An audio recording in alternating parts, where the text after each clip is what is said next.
Hello friends, myself Anish Kumar Singh, Assistant Professor, Botany. Today we will study a new topic that is known as diffusion. It is very important topic that is widely used in various fields like physics, chemistry, biology, in sociology, in economics, in daily life. Everywhere the term diffusion is used. It is defined as movement of particle from their higher concentration to their lower concentration is known as diffusion. Now see with experiment. We have said that movement of particles like iron molecules from their high concentration to their low concentration. For example, suppose हमने एक beaker लिया, इसमें water लिया और इसमें 1 drop हमने colour डाल दिया, ब्लू कलर. इस पॉइंट पे कलर का कंसंट्रेशन ज्यादा है. Now the particle of colour will move from their high concentration to their low concentration in the beaker and they move uniformly and distributed evenly throughout the beaker. This is known as diffusion. Suppose ये कमरा है और इसमें यहाँ हमने room spray कर दिया यहाँ पे, तो यहाँ पे स्प्रे के मॉलिक्यूल का कंसंट्रेशन ज़्यादा है और यहाँ से ये रूम के उस पार्ट की तरफ जाना शुरू करेंगे जहाँ स्प्रे के मॉलिक्यूल कम है और ये तब तक मूव करेंगे जब तक कि सारे कमरे में एक समान ही डिस्ट्रीब्यूट ना हो जाए. तो movement of spray particle from their high concentration to their low concentration is known as diffusion. Now we will see the example in botany or biology where diffusion is used. Example of diffusion. For example, gaseous exchange in plant. We know that plant take carbon dioxide during photosynthesis and releases oxygen. This exchange of gas through stomata take place through diffusion. Another example, translocation of food, organic food in plant. It also occurs through diffusion. Another example is transpiration in plant, transpiration through stomata.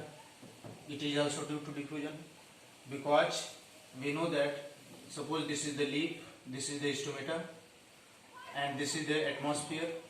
Atmosphere में water potential जो होता है वो कम होता है और leaf के अंदर वाटर पोटेंशियल जो होता है वो ज़्यादा होता है. Then water moves from their high concentration to their low concentration in the environment, that is known as transpiration. So all these are example of diffusion. Now we will see the different types of diffusion.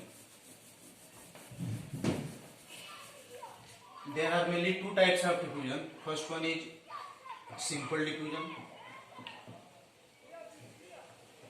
In simple diffusion, this is the plasma membrane. Any particle moves from their high concentration to their low concentration through plasma membrane directly without the help of any protein. This is known as simple diffusion. Now second one is facilitated diffusion. Facilitated diffusion.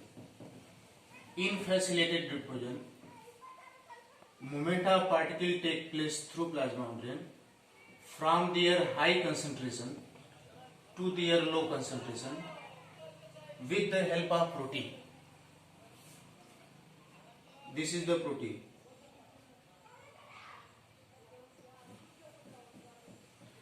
इस protein के माध्यम से molecule जो होते हैं वो अपने higher concentration से लोअर कंसंट्रेशन की तरफ मूव करते हैं. इसको फैसिलिटेटेड डिफ्यूजन कहते हैं. ये जो प्रोटीन होते हैं वो 3 टाइप हो सकते हैं। या तो ये चैनल प्रोटीन होगा। चैनल प्रोटीन जो होते हैं वो पोर बनाते हैं, जिससे वो करके particle high to low concentration move करते हैं। दूसरा, ये गेटेड चैनल प्रोटीन हो सकते हैं। गेटेड चैनल प्रोटीन जो होते हैं वो स्पेसिफिक होते हैं स्पेसिफिक मॉलिक्यूल के लिए, और वो स्टिमुलस के द्वारा ऐसे गेट शट ऑफ और शट ऑन होते हैं, ऑन और ऑफ किया जाता है उनको। और वो स्टिमुलस कोई टेम्परेचर हो सकता है, केमिकल हो सकता है, कुछ भी हो सकता है, जिससे वो शट ऑफ और शट ऑन होते हैं। और तीसरा जो होता है वो कैरियर प्रोटीन होते हैं। Carrier protein transport the particle from high concentration to low concentration by changing their shape change करके वो ट्रांसफर करते हैं।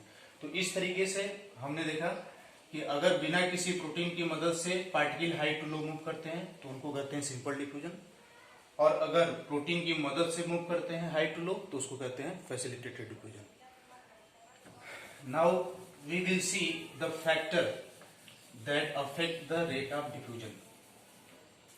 What are the factors? We will see one by one factors.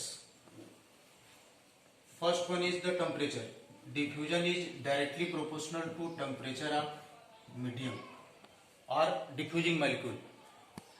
Suppose if temperature will be high, the kinetic energy of molecule will be high. If kinetic energy will be high, the moment of molecule will be high. That's why the diffusion will be more. That's why it is directly proportional. Second, diffusion is directly proportional to the pressure of diffusing molecule. अगर diffusing molecule पे pressure ज्यादा होगा तो obvious है उसका movement ज्यादा होगा, movement ज्यादा होगा तो डिफ्यूजन ज्यादा होगा। तीसरा देखते हैं, diffusion is inversely proportional to the size of diffusing molecule. अगर डिफ्यूजिंग मॉलिक्यूल का साइज अगर ज्यादा होगा, बड़ा होगा, तो उसका डिफ्यूजन जो होगा वो कम होगा, क्योंकि बड़ा होगा तो उसका वेट ज्यादा होगा, डेंसिटी ज्यादा होगा, जिसकी वजह से उसके पार्टिकल का मूवमेंट जो होगा वो स्लो होगा। That's why diffusion will be slow, inversely proportional. Next है, diffusion is directionally inversely proportional to 1 mass of diffusing molecule.